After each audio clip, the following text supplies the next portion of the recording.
Our DBQ that we've been working on, and we are going to kind of scoped out how we're going to write the essay for the DBQ today.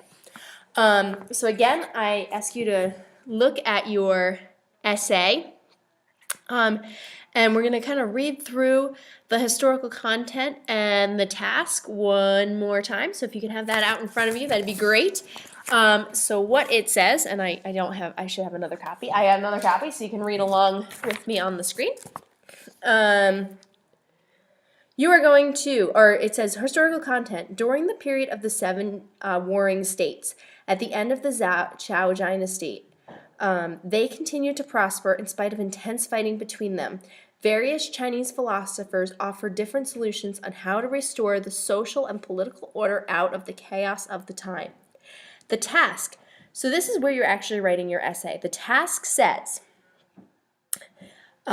using the information from the documents and your knowledge of global history, write an essay in which you identify the views of the three major schools of philosophy: Confucianism, idealism, and Taoism. Legalism. I said idealism. I'm sorry. Confucianism, legalism, and Taoism of an ideal society. And then you are going to explain how each major school of philosophy presents a different vision for an ideal ruler. Great. So that leads us to kind of what's here on the board. So our task, when we break this down, is to do two main things. The first thing we need to do is identify the views of that belief system, that school of philosophy for legalism, Taoism, and Confucianism. So we need to identify what are the views, what are their beliefs, what are the basic necessities of that belief system. And then the second thing we need to do is explain the ideas for the ideal ruler. So what makes a perfect ruler under the Tao, for a legalist, a Taoist, and a Confucius? What makes the best ruler? Now, as you look back at your questions from your DBQ, you will notice that a lot of these questions refer specifically to these two ideas. So for example, the first one, what does Confucius mean by fetal piety? Well, that's one of the views for Confucianism, is that they respect elders, fetal piety, right? So that's going to be something you're going to put in there. That's like part of that. So as you go through, figure out what document highlights each of those things. Now, as we start to write the essay itself, we're going to need some pretty basic stuff going on here. So what you're going to need to start with is obviously going to be your first paragraph, which will be your intro. Okay, and in this you're going to tell your audience, that's the rest of us, what your story is about. Whether your story, what your story is going to say. And we're going to use some of this historical information to give us that, as well as that task that we've been looking at, to help us figure out what goes in that introduction. So you're going to say, again, looking right at that, you can say, like, during the end of the Zhou dynasty in 1027 to 656 BC, there was prosperity in China, even though there was a lot of fighting. This was able to go on because they had these strong belief systems. Okay, so you're going to kind of rephrase some of what's going on there. We'll go into more detail into that later on. Okay, our second / next chunk of our essay is going to be our body. Okay, and then the last part will be our conclusion. Okay, and what I mean by kind of chunk, and I kind of want to get rid of what I wrote with one here and just put intro here, because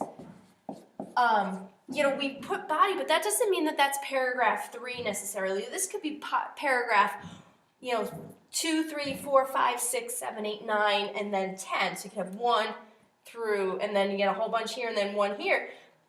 And that's what you guys get to kind of decide as the authors of this essay. So what goes in? So the introduction, you're going to wrap it, give us information. Our body paragraph, you're going to tell us about what you're doing. Where are you getting this information from the body paragraph?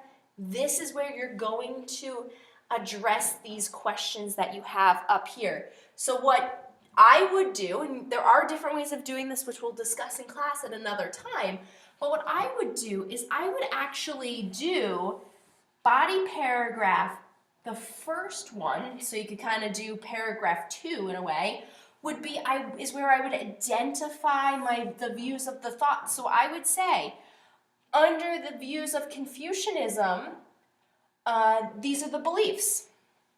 Under Taoism, these are the beliefs.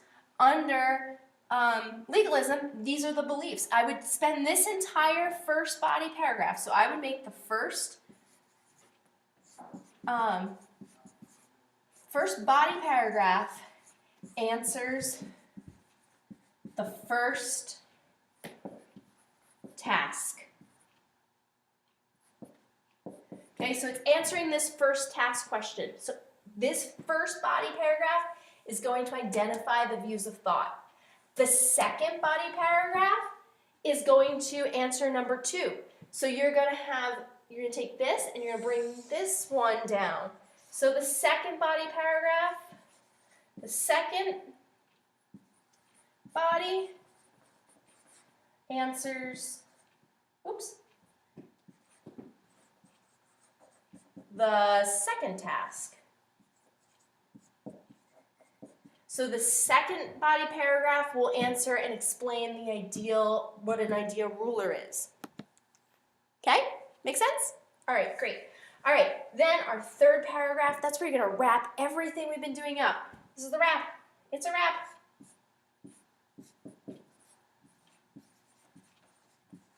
Wicka. No, so you're going to wrap this up. You're going to tell us all about everything you've talked about. So this, you're going to tell me about it. Tell me what you are going to talk about. Okay? You're telling your essay is about the schools of thought, the belief system, however you want to word it, in ancient China, at the end of the Zhou dynasty. That's what you're going to tell me in here. You're going to take this time to answer the questions that they are giving you, the Regents people are giving you, and then you're going to wrap it all up in the conclusion. Whew, we did a lot in a short period of time there. We will have time in class to kind of go through this and break this down a little bit more, but hopefully we have a jumping off, a starting place to go. Okay? See you later.